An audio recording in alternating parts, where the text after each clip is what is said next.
Okay, good morning, class. Today we are going to do your finals. We're going to start with your Q&As. And I'm just going to put in one big file because it was too hard breaking it up yesterday. Oh, okay. Like some of them wouldn't work, so I'm just going to do one big file of your Q&As and multis, okay? So on your 200 Q&A final, we have San Jose Police Department. We have American Furniture Store. You have E Street, City of San Jose, Sergeant Castine, Officer Page, American Furniture. And this starts in the middle. This is going to be your final 200 Q&A, number one, for 5 minutes, you all. Make sure you warmed up prior to this with your EV360. Can you state your present employment for the record, please? Yes, I'm a police officer with the San Jose Police Department. Were you so employed on May 23rd, 2013? Yes, I was. At that time, were you a detective as well? Yes, I was. On that date, did you have occasion to go out to the former American Furniture Store on East Street in the city of San Jose? Yes, I did. For what reason did you respond to that area? My dispatcher told me to. What did the dispatcher report to you? At about 5 minutes after 9 o'clock in the evening, I was advised that they had a possible homicide at the former store, and I was requested to go to the scene. And did you report to the scene, sir? Yes, I did. How long did it take you to get to the scene, sir? I was there within 15 minutes. I take it you arrived at the scene at approximately 9:20 on the day in question. Is that correct? That is correct. At the time you arrived at the scene, sir, were there other officers already there? There were several officers on the scene, but no detectives at that point. You were the first detective to arrive at the scene that evening. Is that correct, sir? Yes, that's correct. At the time you arrived at the scene, there were other San Jose police officers there. Is that right? Yes, that's correct. Who was present at the scene when you arrived, sir? I know that Sergeant Castine was there, as was Officer Page. There was a third officer there as well, but I'm not sure who that was. Where did you park your vehicle when you arrived at the scene, sir? When I first got there, I parked right next to the bookstore that is in the same strip mall. How close to the scene of the crime did you park that evening? I have seen way too many people drive over important evidence before, so I parked about 400 feet north of the scene. Now, if I refer to the Tower of the Market, do you understand what I'm referring to, sir? Yes, American Furniture has a tower-like structure on top of it. Do you know what the tower was used for when the store was up and running? I believe it was just for the purpose of lighting the area. Can you please describe that tower area to me, sir? I'm not sure of the exact shape, but I think of it as a round shape, not more than 15 or 20 feet wide at any given point. How tall would you say the tower is, sir? It's tall enough to have a staircase in it that leads to an opening in the roof. Are you saying there is a staircase in the middle of the tower area, sir? Yes. As far as you know, the staircase only goes between the first floor and the second floor area. Is that correct? Yes, but the second floor is really only a landing. It has a door that allows you to access out to the main roof of the building. Now, above that landing is what you would call the second floor. Is that correct? Yes, it is. Now, at the time that you arrived, can you tell me what the lighting was like at about 9:20 on the evening of May 23rd? It was dark at that time.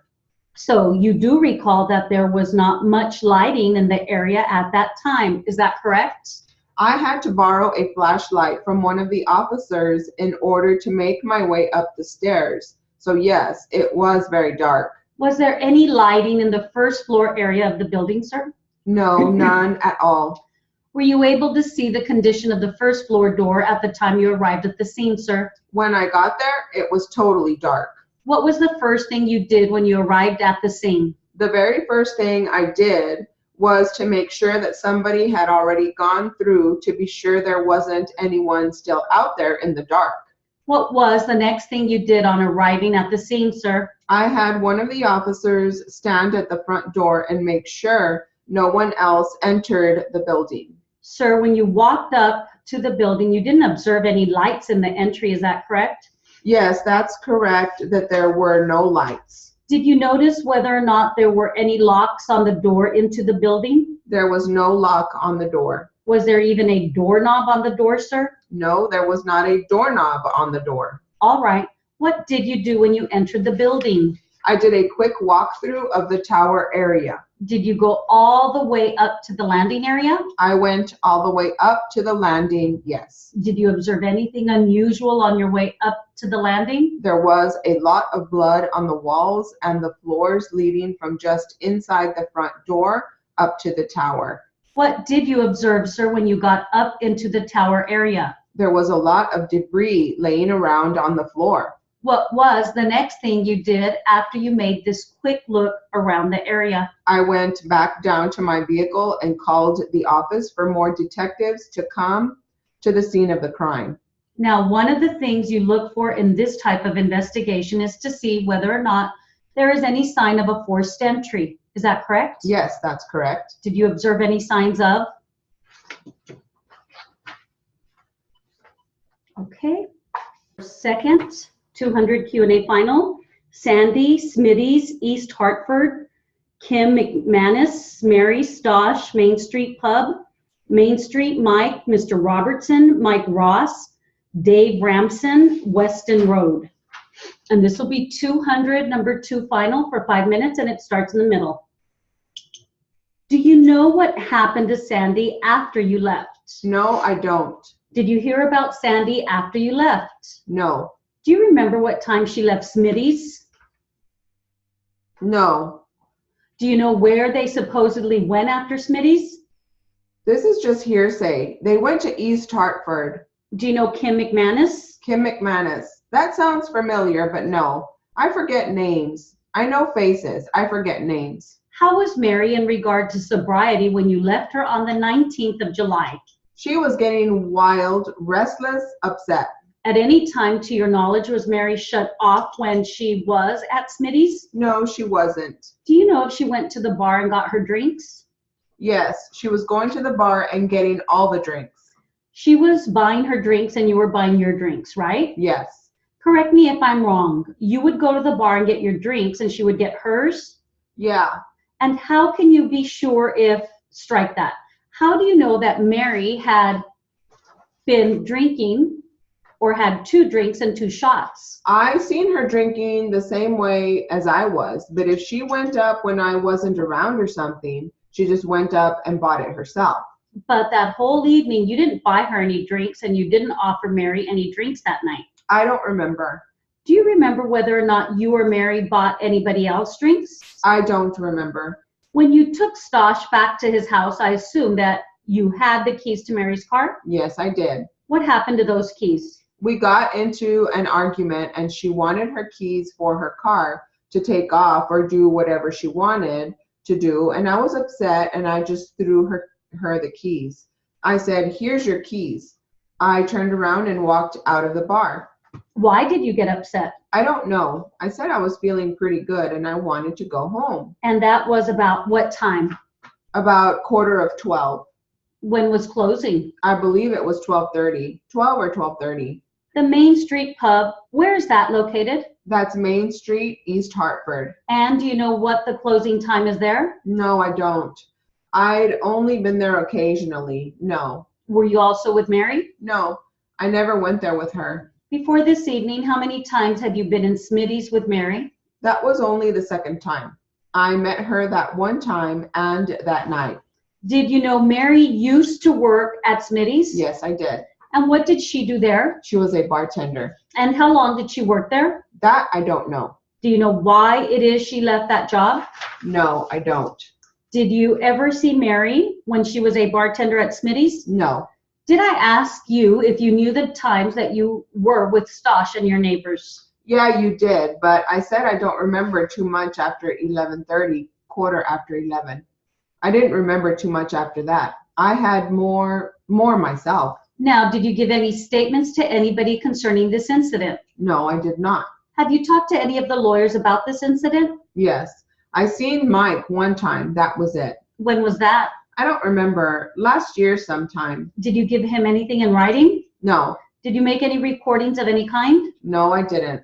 Why did you see Mike before you got here? Just to find out where this place was. And did you meet him at his office? Where's that? Around the corner here. Where? What time did you get to his office? About 9:45. And you arrived here 10 minutes past 10? I thought it was right on the money. Did you talk about this incident with Mr. Robertson? No. So you were with him for about 20 to 25 minutes this morning before you got here. I went to see him and my brother-in-law went out to have a cigarette.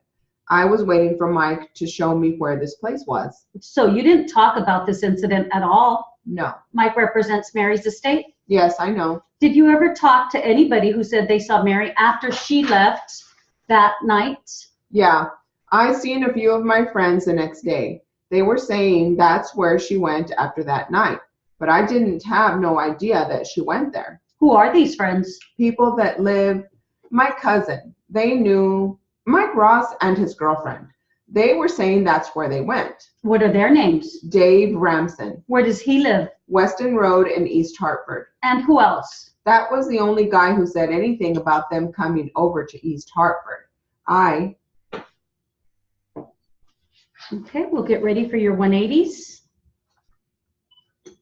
Final exam number 1, you have Mr. Davies, Charlotte Medical Center, Pontiac, Grand Prix, Watley Road, Expressway, Spring, and Maine. And this is 180 final number 1. It starts in the middle for 5 minutes, you all.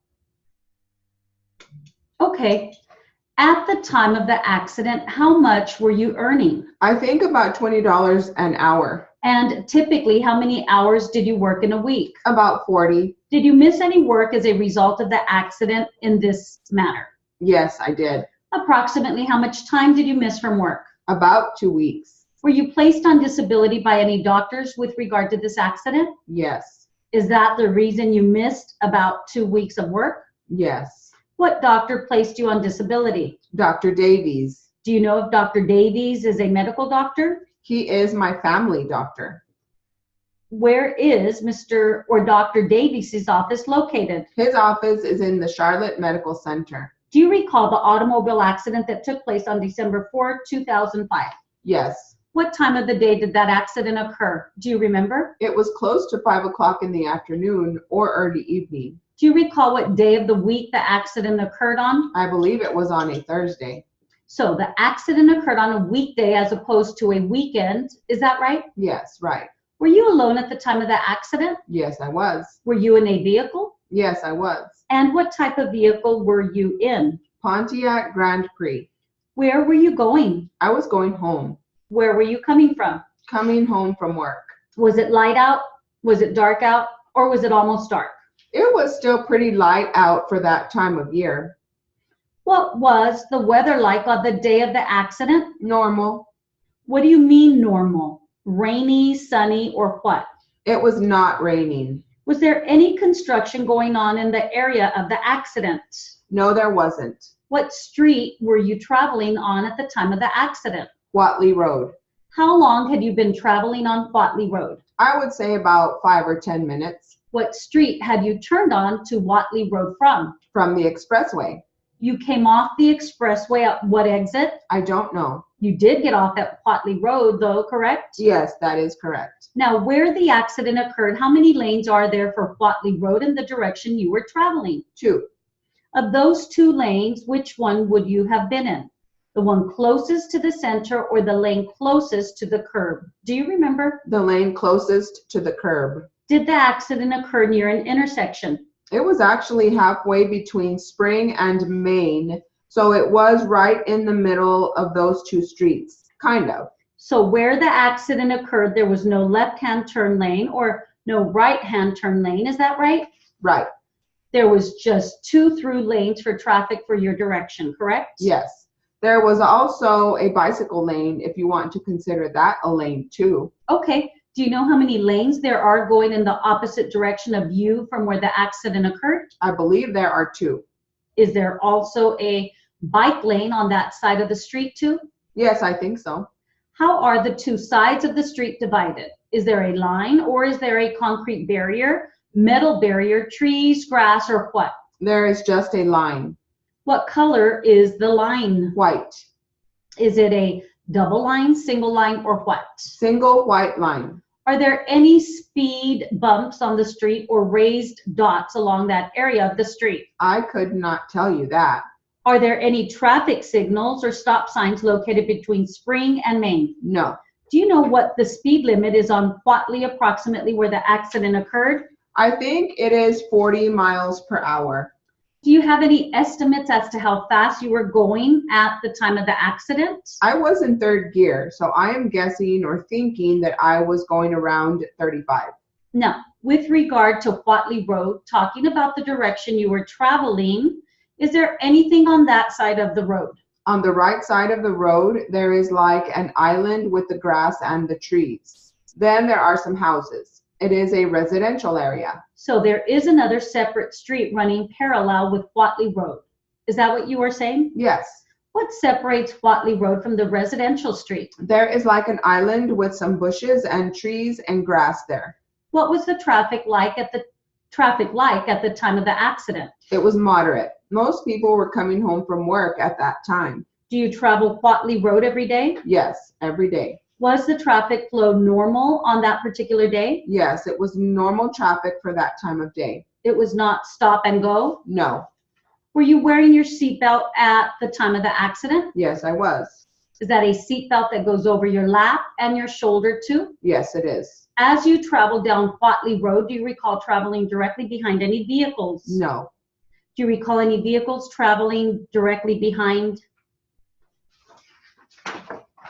And then you have your second 180 final, number 2. Julie R. Mesa, Ms. Ramirez, Mayfield, Picasso, and Jessica. And this is going to be then test final number 2 for 5 minutes. 180, and it starts in the middle. Did this man record your statement? Yes, sir, he did. He had a little digital recorder or what? Yes. And he took your statement of the entire incident at that time. Is that correct? Yes, sir. Was anybody else present at the time you gave this statement to the insurance agent? My mother. What is your mother's name? Julie R. Mesa. She lives with you? Yes. You live with your mother? Yes, sir. Have you given any other statements to anyone else regarding this accident? No, sir, I haven't. Other than to the police officer? No, sir. Did you give a statement to the police officer? Yes, I did. I thought I understood you to say, I may be wrong. He simply took your name. He took my name and he asked me a little bit about what happened.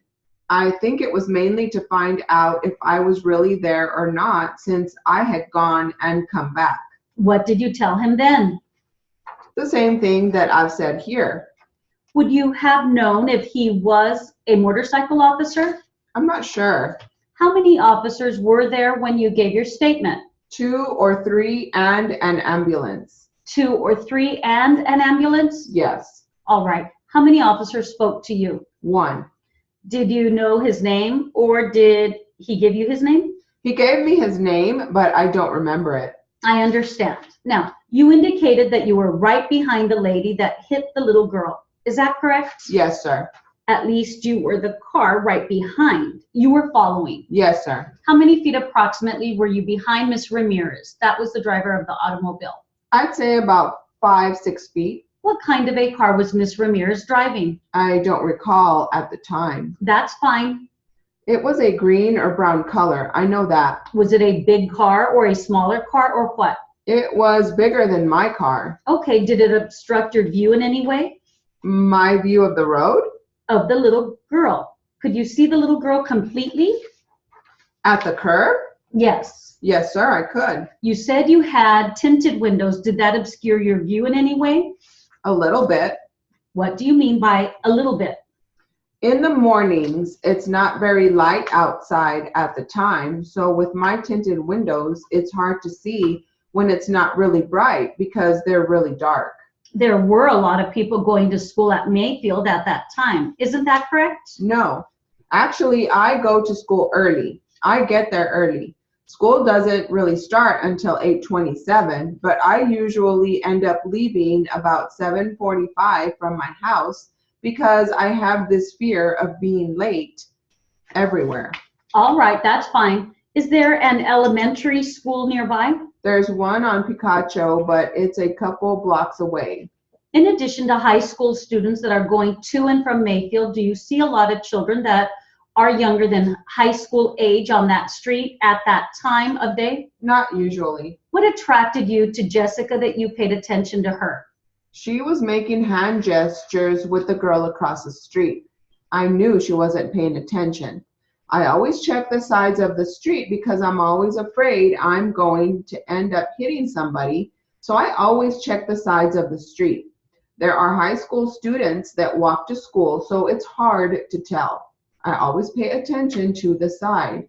I try to drive as close to the line as I possibly can because I'm afraid I might hit one of them.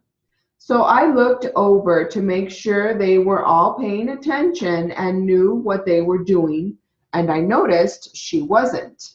But the tinted windows did obscure your view somewhat, didn't they? A little bit. My front window isn't completely tinted. Did you actually see Miss Ramirez collide with the little girl? Pardon me? Did you actually see that accident clearly? I saw the little girl flip in the air. So if I understood your testimony then, Miss Ramirez's car obscured your view of the accident completely, didn't it? Not completely. I heard the sound. I knew there was an impact because you could hear the sound.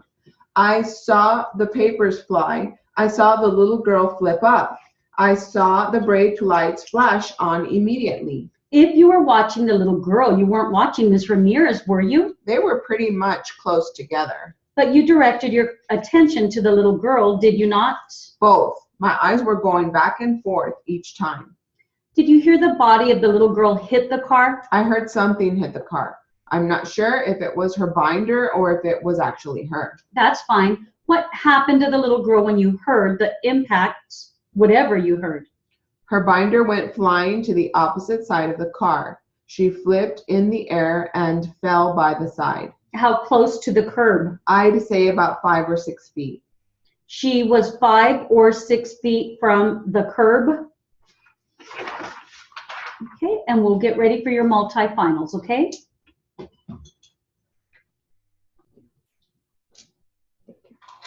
Oh, so these are the original batteries in that one. You don't use it for Let me turn it over the pad a little bit and you tell me when it's fine. Just a little bit. It's like zoomed in a lot. Yeah, it is. I stopped sharing. That's good. Like that? I know. That's It's good. gonna cut you off. It might a little bit. Right there. Okay. Yeah, no, I stopped sharing so that I could see. Let me see. Okay, so these are going to be our finals class, and you have words that come out on your test number 1. You have Mr. Hernandez, Mr. Montes, Officer Aguirre, Sid, Officer Rodriguez.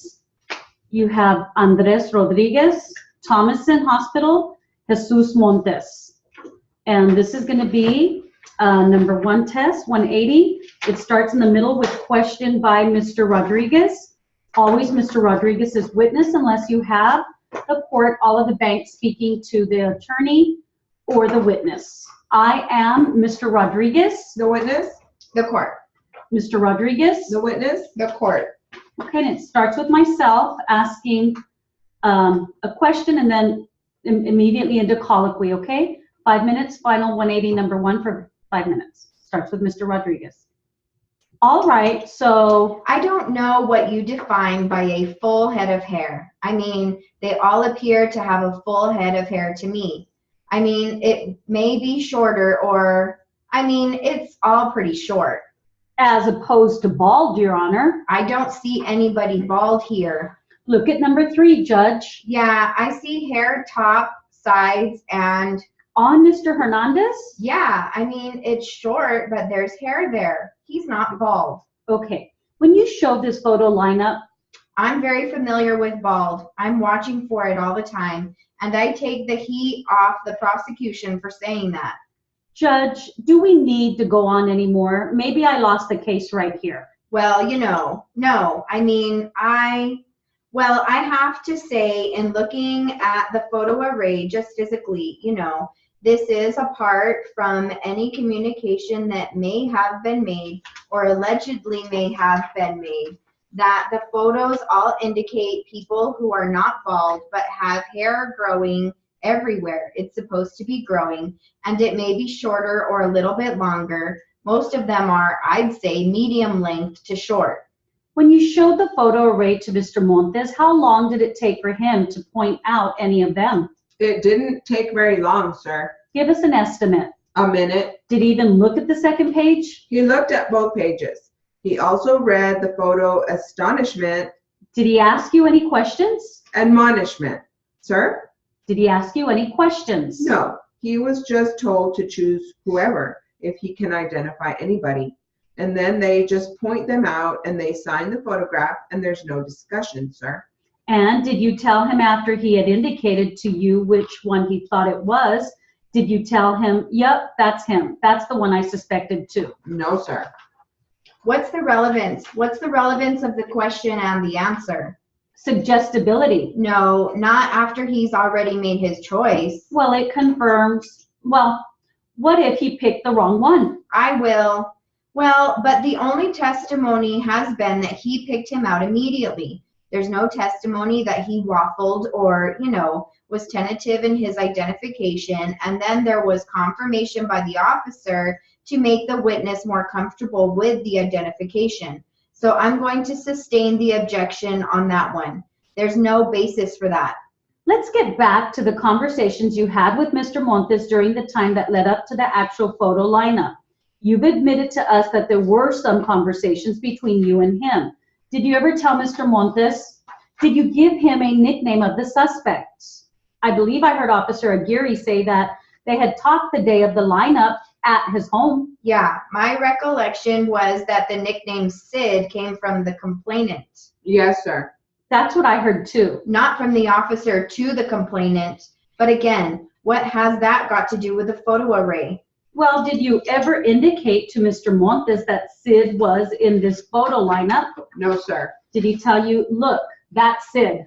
He obviously pointed out the person who he felt it was and signed it and dated it, sir. And that's what led you to pick that picture out, that nickname Sid, right? No, I didn't pick out the picture. The complainant picked out the picture. No, I mean when you gave Irma the one picture that you picked out. Oh, okay. The complainant had already advised me, it's in his statement, that from day one that Sid was involved, the nickname of Sid. But you hadn't talked to him from day one. Well, when I spoke to him, sir. Which was more like day 2 or day 3 after the incident, right? I believe it was day 2 after the incident. No further questions, Your Honor. May I call the next witness? Please proceed. We call Officer Rodriguez, Your Honor, Andres Rodriguez. Okay, thank you, officer. Your Honor, I would invoke the rule at this time. Officer Aguirre, don't talk to anybody about this until the hearing is over, okay? Am I dismissed? Do we need him for recall? Yes, Your Honor. I asked for him to stay in the event that... Okay. Give us a little bit more time, but don't talk to anybody about the testimony or the questions with anybody until the hearing is over. Come up on here. Tell us your name, sir. My name is Andres Rodriguez. And you are the officer that responded to Thomason Hospital on the date of the incident. That's the basis of this prosecution, right? That's right. And you met there with a Mr. Montes, Jesus Montes. Is that correct? That's correct. And Mr. Montes gave you a description of certain people that he suspected had committed a crime against him, right? That's right. And that description that he gave to you did not contain any kind of a nickname, did it? No, it didn't. And it did not mention anything about any weird haircut either, did it? No. And it did say something.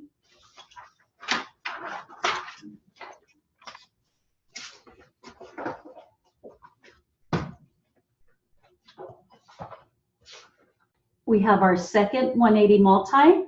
You have Mr. Jones, Acme Freight, Steve, Mr. Valles. You have Jesus Sanchez, Mr. Martin, Mr. Martin, and Mr. Kearney. And it starts at the very beginning with the title, Further Examination by Mr. Thompson. Always Mr. Thompson's witness, unless you have Mr. Curtis speaking to the witness or myself. I am Mr. Thompson. The witness. Mr. Curtis. Mr. Thompson. The witness. Mr. Curtis. And it does start with myself asking the witness questions, and you have the title further examination, unless you have Mr. Curtis speaking. 180 multi number 2 final for 5 minutes. Mr. Jones, can you tell me whether or not you could refuse a load without being fired while you were working for Acme Freight? You could do that with any company. You've been talking about hours of service. How would you know or mark down your hours of service? When I was working with whom? When I was driving alone or as a team? Either. Can you tell me whether or not you had driver logs? Yes. Each one of us would go 600 miles. Did Acme Freight require you to have driver logs? Yes. And who would you turn those driver logs into after a trip? To the safety guy, Steve. What would happen if you didn't turn in those driver's logs? It'd be difficulty. They wouldn't give you your check, or it was a violation as well. Was it something you had to do? Yes, it's the law. Let me ask you some questions about the incident again. I want to clarify something. Did Mr. Valles ever mention swerving when you talked to him about Jesus Sanchez's injury? No. You mentioned earlier about bouncing. Do you recall that testimony? Yes. And some question about trucks and bouncing. Do you remember that? Yes. Is there a way to reduce the bouncing on a road when you're driving as a truck driver? 90% of it you can. And how would you do that? Well, when there's construction signs and all of that out, if you're driving along and somebody bounces up this far, it's because the safety belt has held you down. And if you don't see it before that, you'll bump all the way to the dashboard. What would you do as a driver to avoid bouncing in the truck? Well, look at the signs and then start lowering your speed. Lowering, lowering, lowering, lowering. Because if you don't do it, once you get there. So tell me whether or not what you're saying is that if you're driving too fast, the bounce is going to be greater. Yes. If the truck actually jumps, what does that tell you? Object to form. You mean what's going to happen? What does that tell you about how the truck was being operated? Object to form. That I'm not looking at the signs very well. I'm distracted. What does it tell you about the speed of the truck? Object to form. They're not paying attention and an accident is going to happen. Can you tell me whether or not the bumps would be harder with faster speed? 90%, yes. Would the bumps be diminished with slower speed? Object to form. Yes. Let me ask that question again. Can you tell me whether or not the bumps would be diminished with lower speed? Yes. Can you tell me whether or not the truck could jump with a higher speed? Object to form. Yes. Does a truck jump just by normal operation? A little bit. Did Mr. Valles ever mention the truck jumping to you? A jump? Yes. When operating the truck at a normal speed, would the truck jump? Object to form. It depends on what it jumps.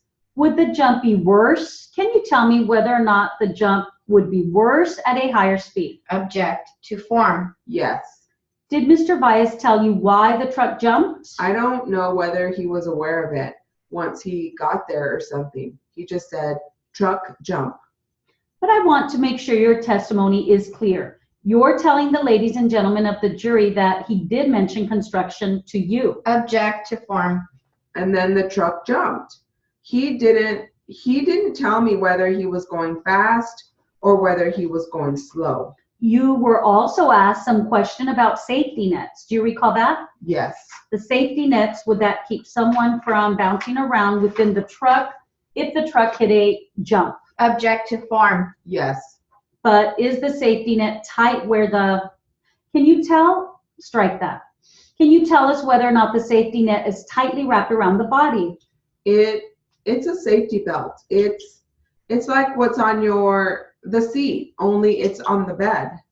Do you know whether this truck where Mr. Martin was injured had a safety belt? Oh, I don't know. Do you know if there's a difference between a safety belt and a safety net? It's the same thing. When you were responding to Mr. Kearney's questions, were you talking about a safety net or a safety belt, if there is a difference? Object to form. It's the same thing, but there's some trucks that just have a piece of netting. Ones Some have them, some don't. Let me ask you about those trucks that just have a piece of netting. Okay. Those type of trucks, can you tell us whether or not those keep your body tightly contained while you're in the sleeping berth? So, well, so as not to fly out, yes. Can you tell me whether or not with one of those sleeping nets, no, strike that. Strike the question. Can you tell me whether or not a truck would jump if you're driving?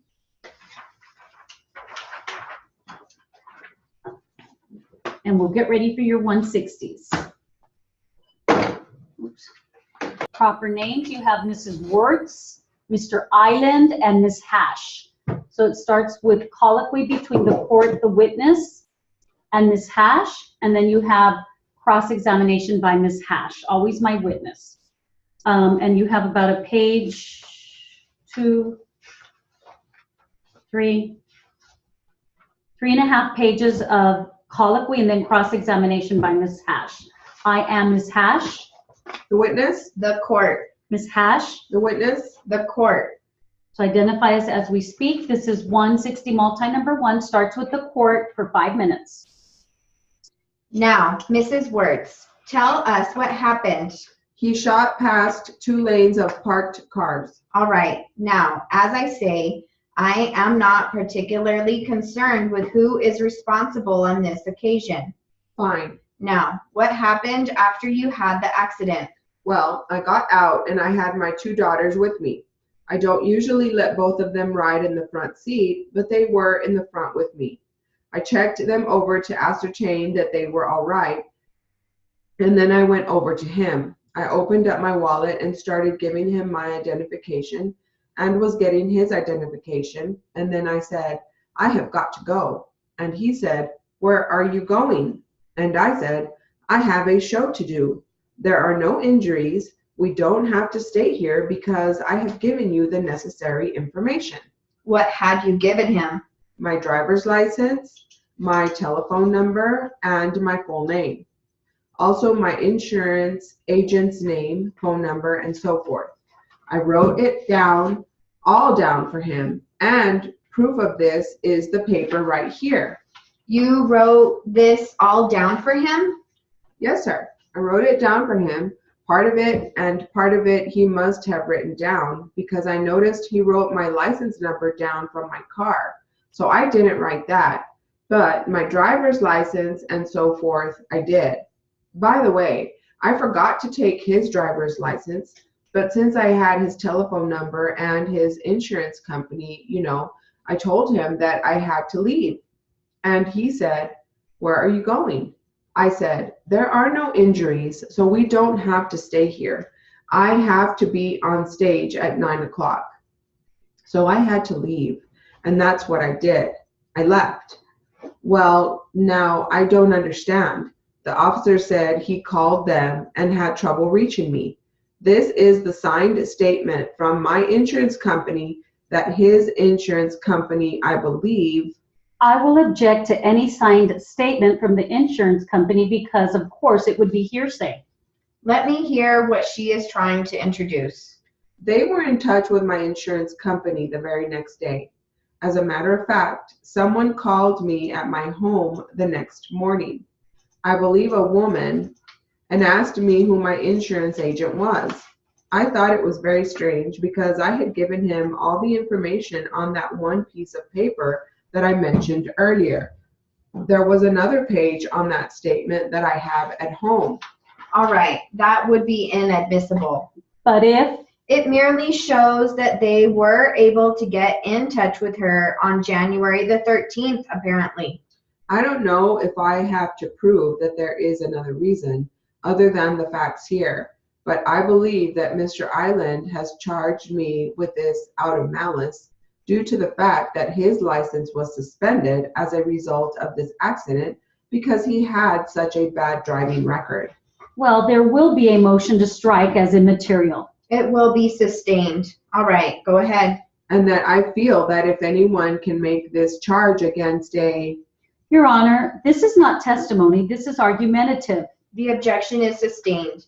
You can testify as to what happened on this occasion, And after you are through with your testimony, you can give whatever you consider might have some bearing on the case as argument. Well, that is it, to the best of my memory. That is really all I can say on it, actually, as to what really happened. I got in my car and drove away after we exchanged all of our information. All right, you may cross-examine, Ms. Hash. Thank you, Your Honor. Would you say that your attitude in relation to Mr. Island was uncooperative? No, ma'am, I wouldn't. I think just the opposite. I think that I was very cooperative. When he asked you for your license the first time, did you say, I don't have to give you my license? No, ma'am, I did not. Do you recall what you said? Yes, I opened my wallet and I was very grateful that I had my insurance completely paid up, and I gave him the information willingly. Did you take your license from your wallet and give it to him and give him a chance to copy it? No, I didn't. I did not take the driver's license out from my wallet. I didn't hand it to him. I just showed it to him so he could write down my information. Why not?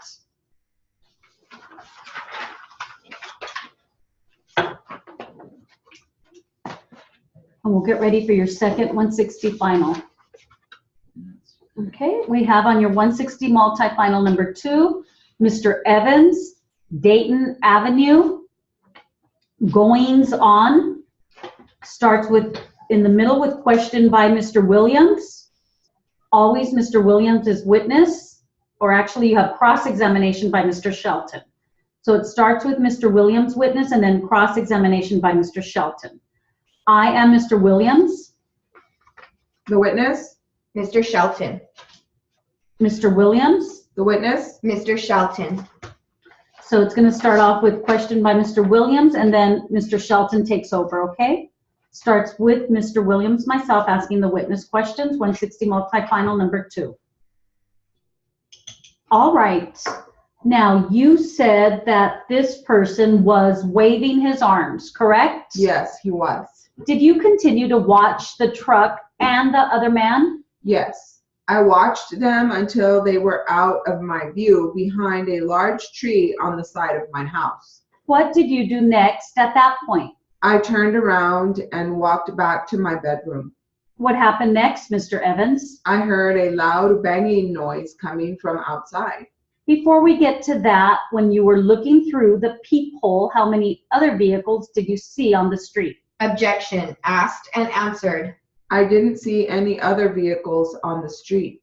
Can you describe the loud banging that you heard as you were walking back to your bedroom? It was a very loud sound, like something hitting metal. What did you do next when you heard the loud banging noise? Well, I went back to the front door and looked through the peephole again. What did you see this time as you looked out? I saw the white truck driving past my house. How fast would you say the truck was going at that time? Maybe 10 miles an hour. Which direction did the truck appear to be moving in? It was going up this way in the opposite direction of the way it had come. Do you mean that you saw it heading in the direction of Dayton Avenue? Yes, it was going toward Dayton Avenue. Now, what did you do when you saw the truck moving forward past your house? I opened my front door just a little bit more so I could get a better look at it. Were you able to see more of the scene when you looked further out the door? Yes. What was it that you saw, Mr. Evans? I saw several people standing around something which I guessed was probably the person who got hit by the truck. I object to the speculation on the part of this witness. When you opened the door to look out further, did you see anyone laying in the street? No, I didn't. What did you see when you looked further out? I just saw some people standing around on the street. Did you ever go outside of your house after you saw what you have just testified to? No, I didn't. I just closed the door. What did you do next after closing your front door? I stood there at the door, and about 3 minutes later, I heard the sirens coming. Were you able to tell if it was the police or an ambulance at that point? I'm not sure which it was that showed up first, but there was at least one of each. How were you able to see the vehicles arrive? Because I was looking through the peephole in the door. So you did stay up and continued to watch the goings on outside. Is that right? Yes, for a little while more I did. At any point, did you see the victim laying in the street? No, I never saw anyone laying in the street. I pass the witness. Mr. Evans, did you say that you have a hearing problem? Well, I wear a hearing aid to help me hear. Now, I want to direct your attention to this board again, sir. Can you see it from where you are sitting? Yes, I can. You have testified that there were some people standing around on the street in front of your house. Is that correct? Yes, that's correct. You also testified that you assumed that the victim was laying in the street. Is that correct? I figured they were standing around somebody, yes. So are you now just assuming that that is where the victim was laying? I heard a loud bang, and I figured the man I saw walking down the street had been hit. Now, let's go back to a little earlier when you were woken up by the loud noise, okay? Sure. Is there normally a lot of noise in your neighborhood at night? No, there isn't much noise at all. I live in a pretty quiet neighborhood. Now, if I have your testimony correct, you first got up and went into the kitchen. Is that correct? Yes. Did you turn the light on or did you leave it off? I turned the light on. Is that when you heard more of the loud voices? Yes. Mr. Evans, you testified to the fact you use a hearing aid. Is that correct? Yes, I do. Do you have the type of hearing aid that you can leave in 24 hours a day, sir? No, I don't. Is your hearing aid the kind that... Okay, you all, that concludes your finals. That one was really good. Good luck, and I will send you all emails as to when to register and the deadlines, okay? Have a great end of the semester. Let me know if you have any questions on your grades. Don't forget to abide by everything being due Wednesday by midnight, okay?